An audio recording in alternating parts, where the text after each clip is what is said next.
local media has an agenda that they're going to serve. I don't know who's in charge of it or what it is, if it's like a headless monster. You know, I was pretty happy with that one Gerbils the other night. Oh, yeah. Honestly, that was a good pizza. Yeah. Fat wallets and empty hearts. Which... Fat wallets, empty hearts. It's insane how little musicians get. So, yeah, if you're interested in support, not just me, but any musician that you like, one of the best ways to do that, it sounds old school because it is purchase their music, purchase their merch, you know. Hey guys, this is Mark from Rat Rod. Hi, this is Mikey P from Skell. Hey, this is Jeff from the Bell Jumpers.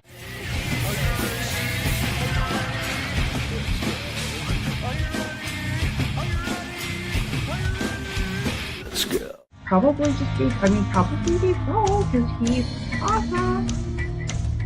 This is Jessica for the band Dimitus. You're listening to Pennsylvania Rock Show.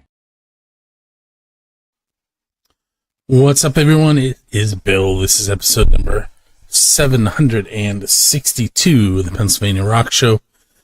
We are going to be featuring not Chris Zelenka. We're going to reschedule Chris from Lucchini's Rooster in the other side of the state. Tonight we're going to be chatting with Chip Dominic. Almost said demonic. Chip Dominic. That's going back a few years. We'll talk about that in a little bit. But you're tuned in. Music from the 412.com, buildascene.com, xrpradio.co.uk, rootarooradio.com, megarockradio.net, and 107.1 KFGD, St. Louis, Missouri. I think I got them all for once. We're going to slide Chip into the video. What's up, Chip? How's it going, Bill? Not too bad. This is... I sent Chip a message about 10 minutes ago and said, hey, my guest for tomorrow backed out because he's sick. Do you want to come on? And he's like, yeah. And now we're doing it. It's a very spur of the moment. So I even had a playlist ready and everything for tomorrow, and we're gonna change that a little bit. So Chip, give me two of your songs that you would like me to play. Why don't we go with Paying Back the Devil? Okay. And Melina made us change the name of this song to fit in with the pop punk community. Okay, I'm just writing Melina Made for now. That works. So I actually, not that long ago, I was listening to the Grassroots show here on Sunday that you were on, and heard the story behind that song. And I'm not going to make you tell it. I'm going to tell people to go check it out on 977rocks.com. Which the Pennsylvania Rock Show, sort of, Build a Scene, is a sponsor of, on Music from 412 as well.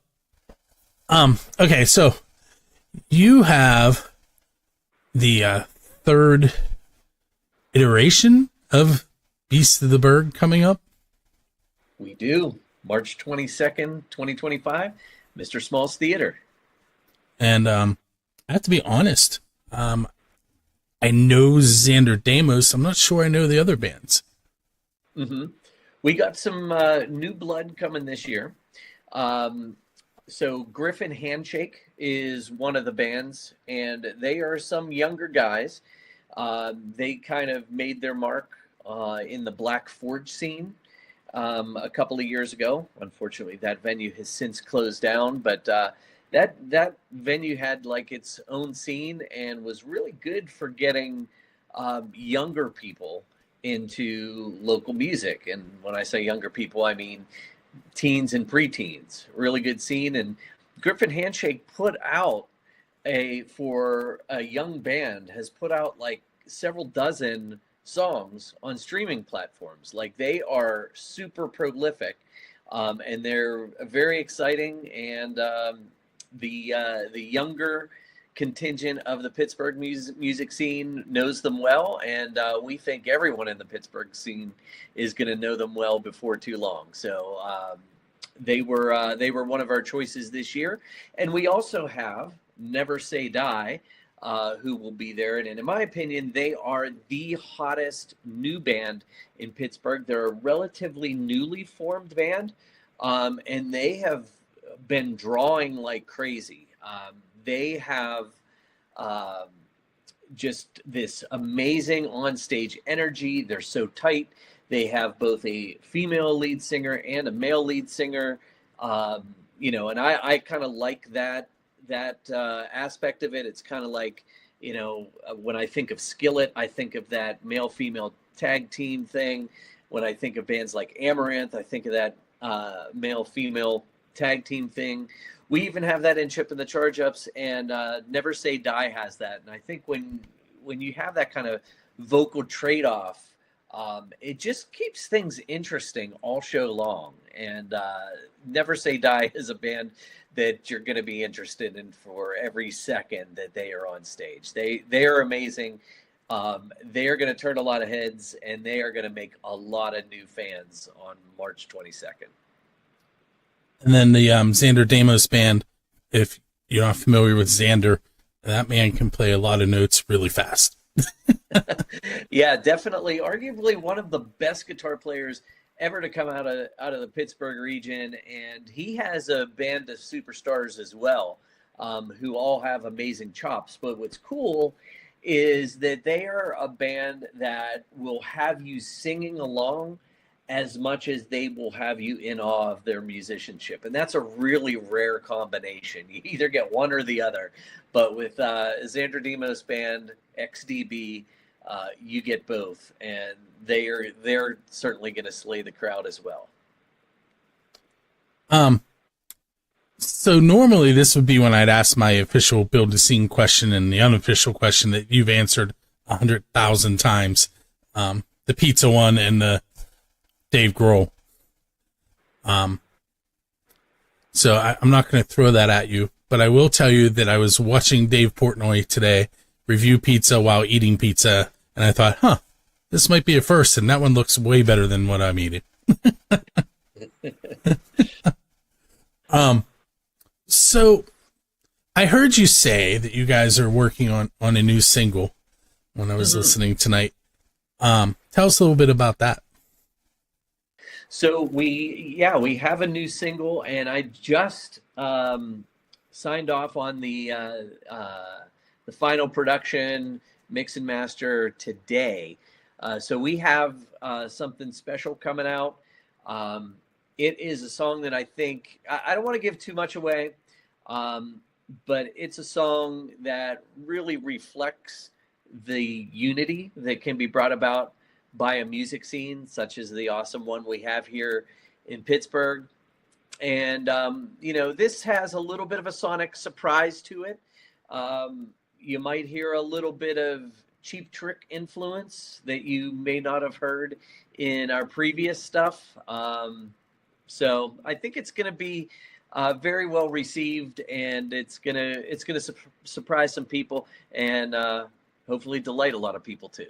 That Cheap Trick thing is probably going to land you back on Utah's list for the Grassy Award. I did have a conversation with him. I told him how excited I was to let him hear it when it's done, and I will definitely be probably sending it to him tomorrow, because I know he loves Cheap Trick, and I hope he likes the song as well. So I just realized that I didn't mention what we listened to before we started talking. And it's funny because the song at the top of the hour was Noble Hops, which is Utah's band, and their new track, Kelso Beach. Yes. Which I have actually stayed on Kelso Beach, and I had similarly bad situation. When you listen to the song, it's about being stuck there in a snow and ice storm. When I was there, it flooded. So, very nice place, I think. Maybe you need to write a twin song for that. And then we also heard Dream to Heavy and their song Candy. And that song has got a lot of following when it came out in the Pittsburgh area, which brings me to the next thing. The Iron City Rocks Awards for 2024 were just announced, and you guys kind of grabbed a bunch of those again. Yeah, we did. We were so thrilled that our fans stepped up and voted us Pittsburgh's best alternative band for the third year in a row, by the way, and also Pittsburgh's best punk band. So that's really a tribute to our fans. You know, you can enter into so many different contests, and there's only so many that we will bother our fans and say would love your support on this.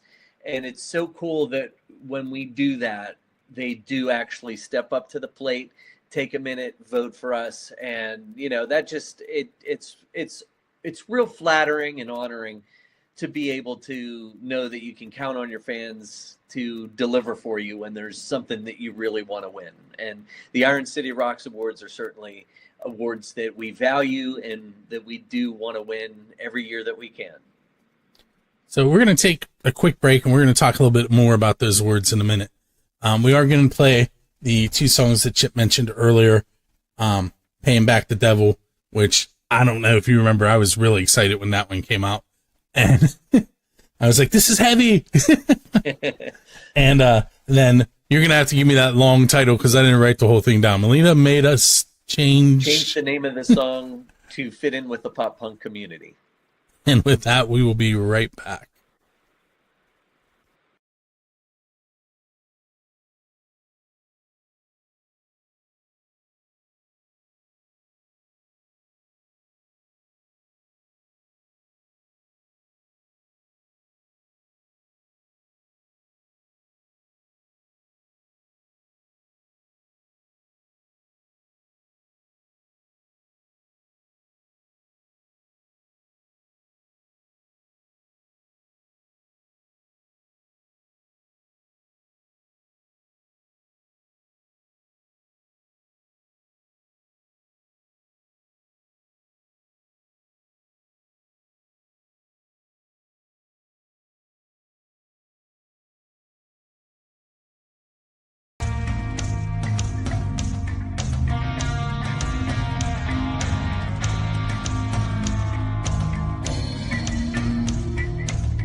It's Bill again. We're headed into segment number 2. With me tonight is Chip Dominic from Chip&TheChargeUps. If you're watching the video right below him, it says thechargeups.com. And I'm going to pull that up. I'm going to let him talk about some upcoming shows as soon as there's the button I need. Hey, Chip. So off to your right is your website. Yeah, there it is. Cool. With our shows page. 2 big ones coming up in March. So you have the Beast of the Burgh 3, which we were just talking about, and then King's Rook Emo Night in Erie? Yeah. Erie's been, I don't want to say our second home because we have a couple second homes now. In the last couple of years, we've been trying to expand our footprint a bit and hitting new cities. And Erie's one of those cities that keeps asking us to come back. And we love the King's Rook Club. They asked us to play their emo night. And we are working up a very special set for that. Half emo covers, half originals. And that's going to be a blast. We are like so excited about that. There's very few shows that we do that we build a set list for and actually learn new songs for. But this is one of them. And we're looking forward to being up and seeing all of our friends up in Erie, Pennsylvania on March 29th. So, no real segues today. One of the things that you and your band are really good at is marketing and making sure that you stay in everybody's face so that they know what's going on with your band and what's coming up. And you have this Patreon link on your website, and I have joined a free version, but do you want to fill people in on what you have going on there? Yeah, so we love our Patreon program on patreon.com. It's a way that we can connect closer with our most enthusiastic fans. We give them something extra for a very, very small subscription fee.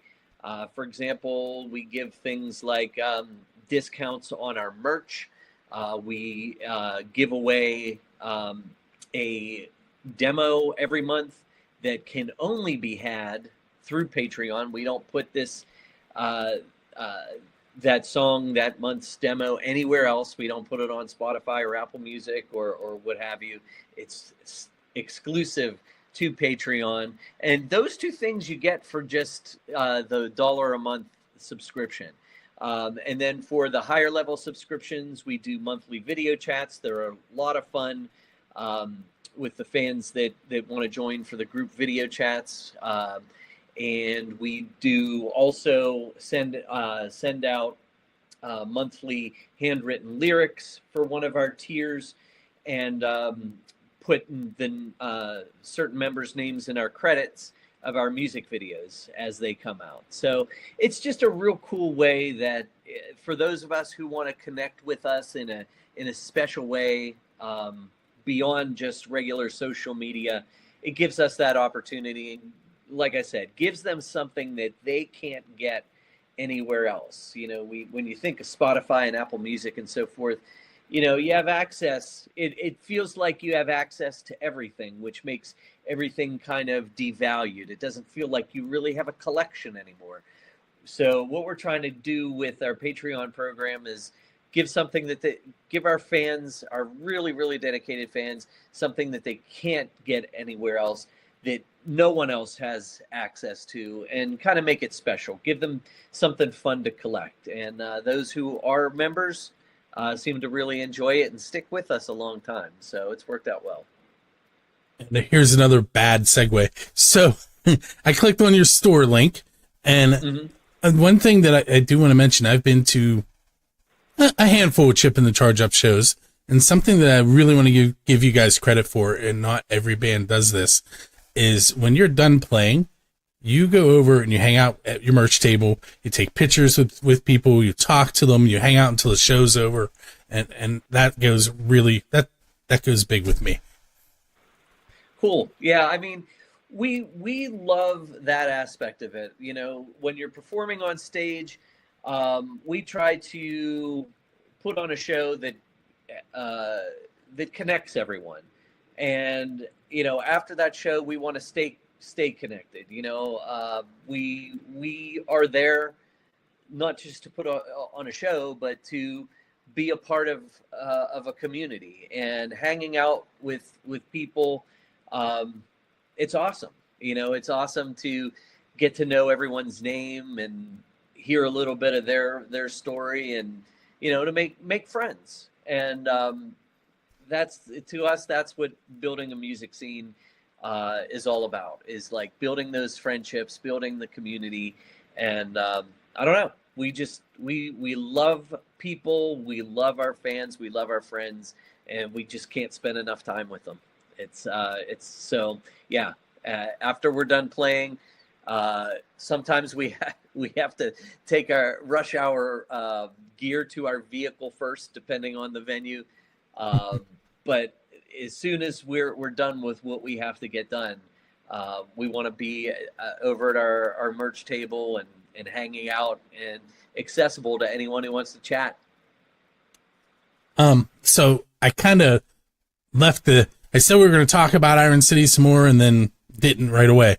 A couple years ago, when you first won the best punk category, a song arose from that. And anyone who's not familiar, it's called You Ain't Punk. Are there any songs that have arose from other situations, like cool backstories? I'd have to think about that, but yeah, I mean, the You Ain't Punk story is kind of a classic. I love how it's kind of become like, you know, part of like a Pittsburgh legacy that, you know, so many people seem to know what happened. You know, we got voted best punk band. A bunch of the, you know, punk scene gatekeepers took offense to us winning, said, "You ain't punk." And so we made a song out of it and had a great time, made a fun video, and you know, it's which just, it's which just been featured cool. other Pittsburgh musicians in the video too. It did. It most prominently, our boy Doug Carnahan, after the fall was in that playing one of the punks. So that was cool. Now let me pull up our albums here and see if I can figure out any backstories. You know, I was just talking with someone about this the other day, and usually when I write, I consider myself like a fiction writer. I you know, I write songs that just kind of tell a story, come out of thin air, and that's that. So let me see if anything catches my eye. I mean, this is kind of like weird that you have to look through your own songs, look through your own albums to figure out if there's a song with an actual story to it. But like I said, writing fiction, it's just kind of like, oh yeah, do I have any songs that that have a story behind them, like a real life story behind them. And I can tell you that pretty much on our last album, which was What Happened to the Boy Next Door, the only like true story song. Which, correct me if I'm wrong, that's what the title of Melina made us change to. That it was originally that, right? Well, the song title for that is Real Life, but I mean the story of the song itself is not right. But I mean the title was the album title was the song title, right? Sort of, kind of, yeah. Yeah. And then you know, I kind of got outvoted on the song title on that one. So let's see. Yeah, it feels like everything is kind of fiction. Although on our first album, we did have a song called One Black Balloon, and I wrote that for my dad who had passed away just prior to that. There's also a song on our first album called Shine Again, and that's a real special song to me. And anyone who like follows me on social media and sees my running posts, I'll always tag it with Shine Again. And that was like a very personal song to me because for a couple of years I had to take care of my parents who had moved in with me. They both got both of their health kind of failed at the same time. And I took care of them for the last couple of years of their life and had to put a lot of stuff on hold, including music. I didn't do a whole lot in 2016 and 2017. But Shine Again was kind of like my personal comeback anthem where, you know, life had really changed for me and, you know, had a lot of heavy emotional impact on me. But it was kind of like, you know, rising again like the sun and shining again. So that was definitely a personal song for me. But other than those couple of songs, a lot of what you hear is fiction. Maybe I don't have an interesting life, but fiction always seems more interesting. All right, so we're going to take our second break, and I already know what we're going to talk about. You don't, but I do. We'll be right back. We're going to hear from Laundromat Kingpin a song called Miracle on St. Patrick's Day and Decibel Dogs, Everywhere You Look. And both of those bands are from outside the borders of Pennsylvania, so we're going to get out of town. And my Yinzer accent is terrible. I tried to do it there. Didn't sound it. Anyway, we'll be right back.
Hey, it's Bill. We're headed into segment number 3. With me tonight is Chip from Chip and the ChargeUps.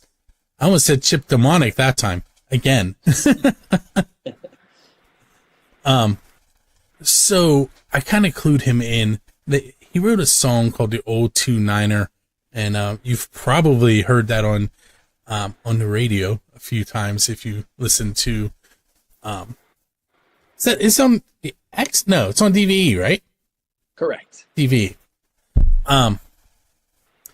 And it's about Phil Burgh, who I actually met a long time ago. Like I was 14 a long time ago. I was there. I was at the arena in between Game 5 and Game 6, the first year that the Penguins won the Stanley Cup, and my best friend had Duchenne's muscular dystrophy. We were there with Make-A-Wish, and Phil was not practicing, and he came with a bag full of laundry and sat down with us and chatted with us for probably 45 minutes. Very, very cool. He didn't have to do that. And so I want to kind of mention that so that we could talk a little bit about where the Old 2-Niner song came from, and then we're going to slide into a little bit more Penguin stuff after that. So, was it a contest for the intro, or? No, it wasn't. But it was something that the morning show team on WDVE called out for, like, kind of on a totally improvised, unplanned basis. And I didn't even hear it. I don't know where I was, but I came home and my wife said, "Hey, Randy on DVE said something about an intro song in 20 seconds and something about the guy whose name is a number and send it to Slack." And I have no idea what any of this means. And I said, "Oh, it sounds like they want a 20-second intro music piece for Phil Burgh, who goes by the Old 2-Niner, and that I should probably email it to Randy Slack, whose email address I had already had from working with DVE on another initiative a while back." So I said, "Okay, yeah, that's interesting." And then she said, "Well, are you going to write a song then to try to get it on there?" And I said, "No, it didn't sound like it was anything formal, right?"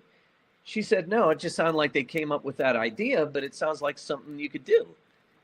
I said, "Oh, no, I never have luck with things like this. I submit stuff and you never hear anything." And she's like, "No, I really think you should try it."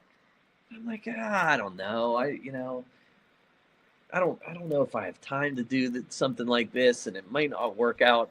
She's like, no, you should do it. You should do it. So she convinced me to do it. I spent the next 70 minutes up in this very room where I'm sitting now, and I recorded a 20-second piece called The Old 2-Niner. I emailed it to Randy Slack. And the next day it was on the radio, and here we are, like, I think 8 years later, and every time Phil Burgh comes on the DVE morning show, they play it. So that was kind of like, wow. Like, sometimes you have a lot of bad luck or in some cases just no luck in terms of your music getting placed anywhere. And that was totally random, and it's been like one of the most successful things that ever happened for me. So I think it's a pretty cool story, and I just have a lot of fun with it, because anyone that knows me knows that my favorite sport is and has always been hockey, and I love the Penguins. That year, the first year that they won the cup, was the first year that I ever watched hockey, so I was kind of spoiled there for a little while. Yeah. My best friend was a huge hockey fan. That's how I got into it. But Phil Burgh played for the Penguins, ended up being part of the announce team alongside Mike Lang, who I also met. He recently passed away. We're going to talk about him in a moment too. But I have a funny story. The following year we met the whole second cup team because the Penguins invited all the Make-A-Wish kids out, and I had to push my best friend's wheelchair again because, you know, his dad couldn't do it. His dad could do it. And Paul Steigerwald was sitting at the table with us talking, and looking back on it, we were a little rude to Paul, and if he would happen to listen to this, I apologize.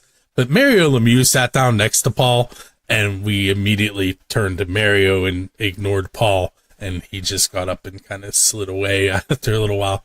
So sorry, Paul. But Mike Lang, what's your favorite saying that goal or otherwise saying that you've heard from him? That's tough because there's been so many of them.